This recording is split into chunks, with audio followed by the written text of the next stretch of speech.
Great, thank you. All righty, we're gonna move to the next slide. In the classroom, gentlemen, you all obviously cover these topics as part of not only your research, but your teaching and your own activism.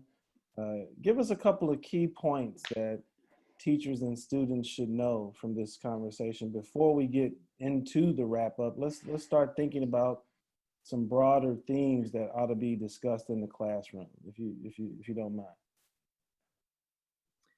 Well, I think, as Sergio said, just using the images to document the history, to show that um, the Latinos were active in trying to change the university, trying to improve graduation rates, retention rates, trying to improve the diversity of the campus, just so showing that this history exists and is important to remember, I think is important.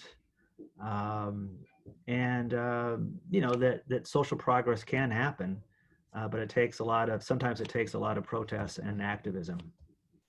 What I would add to that, to Joe's points, are that one is that Latino presence in the state of Wisconsin reaches back over 100 years. And so what happens at Chapman Hall in 1970 is not spontaneous. It's kind of growing upon many years of Latino persistence in the state and eventually Latino organizing across the state of Wisconsin.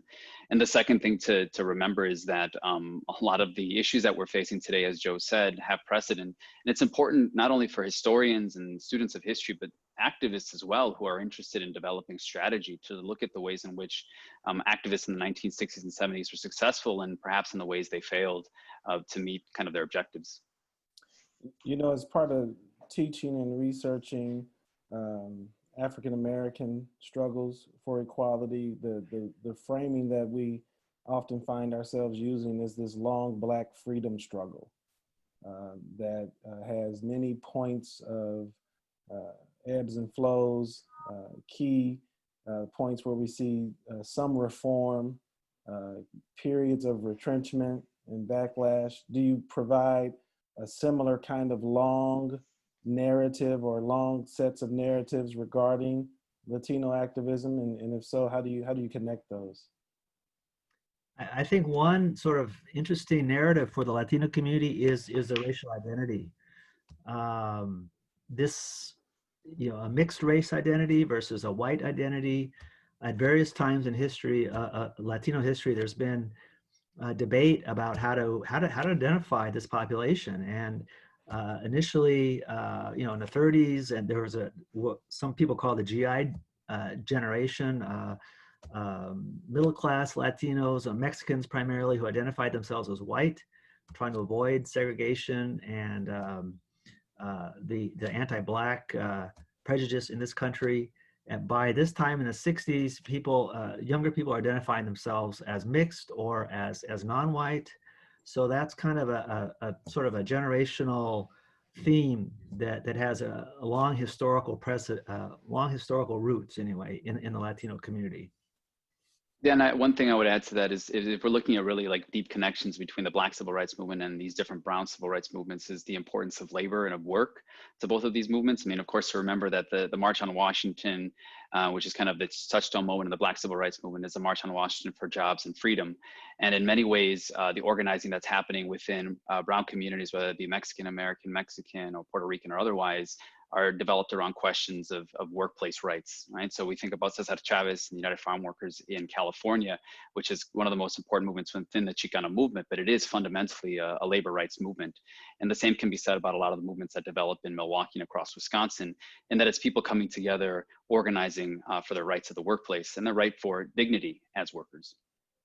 You know, what we often do is show the iconic telegram between Dr. King and Cesar Chavez as a point of emphasizing the awareness that those two leaders had of the connected struggles. Do you have other examples that you can point teachers to that really emphasize sort of the shared awareness between these two broader communities of activists and the broader issues? What kinds of tools are you all using in the classroom around these ideas?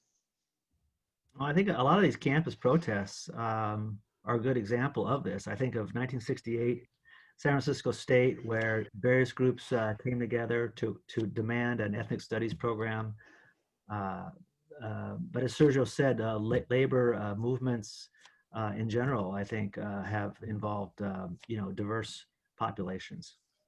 I think you can definitely point to the collaboration in California and places like Oakland between the United Farm Workers and the Black Panthers. And these were, of course, I mean, these were not permanent collaborations between these two groups. They had very different objectives, or at least kind of their ultimate goals were perhaps different. But they saw opportunities in their organizing in the late 60s and early 70s to come together and fight over similar issues. And they had similar targets, whether that was their employers in the state of California or the California state government as well, local politicians. And so there's been, some great scholarship in the last few years looking at Black-Brown collaboration through the civil rights movement. And I think it's important for us to bring it into our classroom, whether that's in higher education or K-12 as well. As we teach these topics in the classroom, the fundamental question of activism is so critical to how we are able to explore these connections and also the issues more distinctly. How do you go about teaching activism in the classroom? How do you think about this question of activism, and also, where do young people fit in this conversation? Whether it's Black Panthers, Brown Berets, where are the young people at in these stories?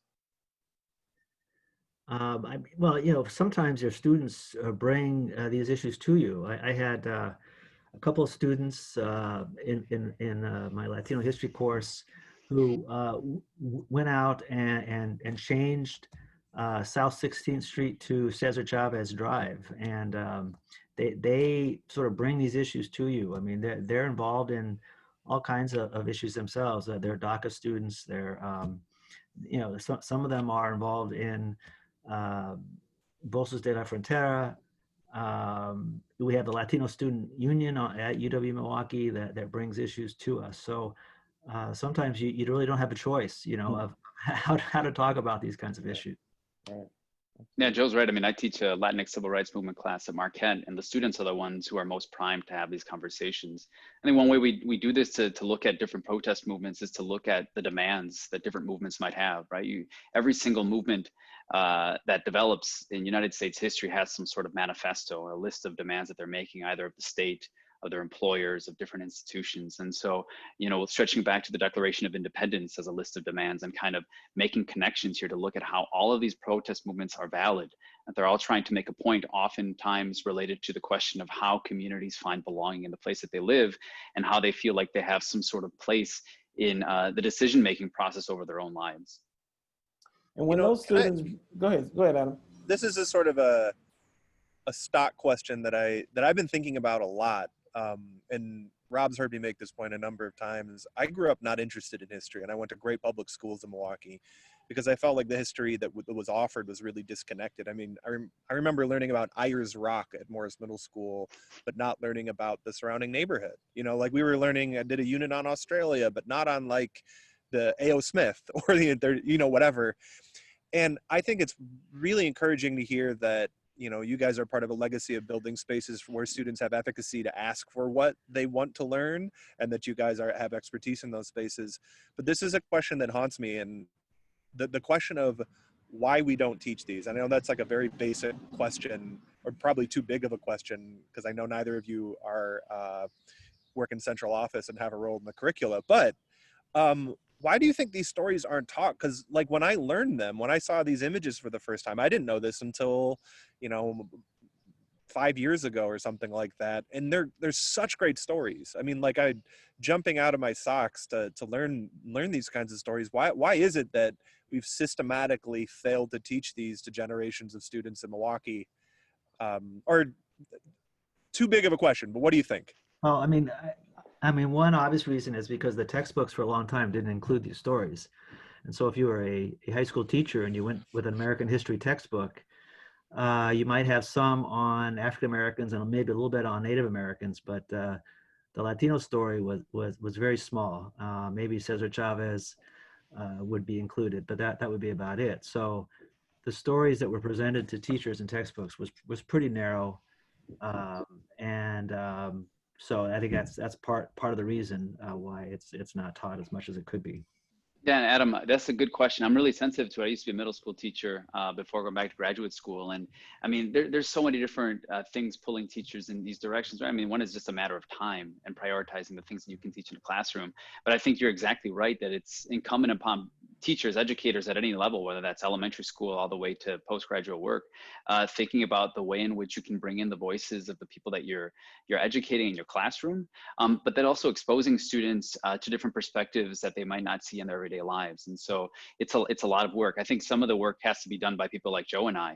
We have to make sure that we're doing a better job of bringing this work into the classroom, right? So how do we take all this great academic work that we're doing as professors and kind of distilling it down so that it can be used in a high school classroom as well?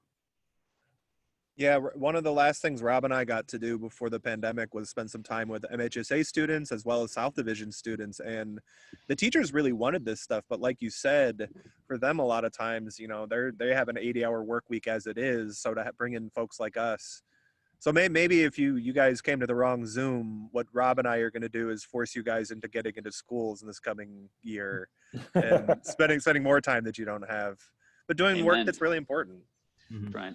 Well, you know, one of the major impacts to budget cuts is the availability of teachers' aides. You know, I mean, that very sort of basic component to the classroom being removed obviously makes it more challenging, because as Adam and I were talking about this particular conversation, you know, one of the things we wanted to do is to dig more deeply into all kinds of topics that are offshoots to the core theme. And it's a big lift. It's a big haul to bring in materials and ideas into the classroom when you're already having to fit a curricular system that with some of those demands that you have to meet.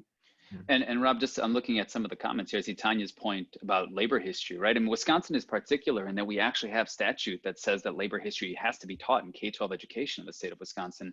And yet, even with that state statute, sometimes it doesn't make it or it gets diluted, right? And we don't actually talk about the state of Wisconsin's radical labor history, whether it's in places like Milwaukee or across the state. And so I'm a member of the Wisconsin Labor History Society board, and that's part of the work that we're doing as well. And so there are all these organizations in the state, individuals and organizations that are really trying hard to get some of this knowledge and curricular work into the hands of K-12 educators, but it's an upward climb. Sure.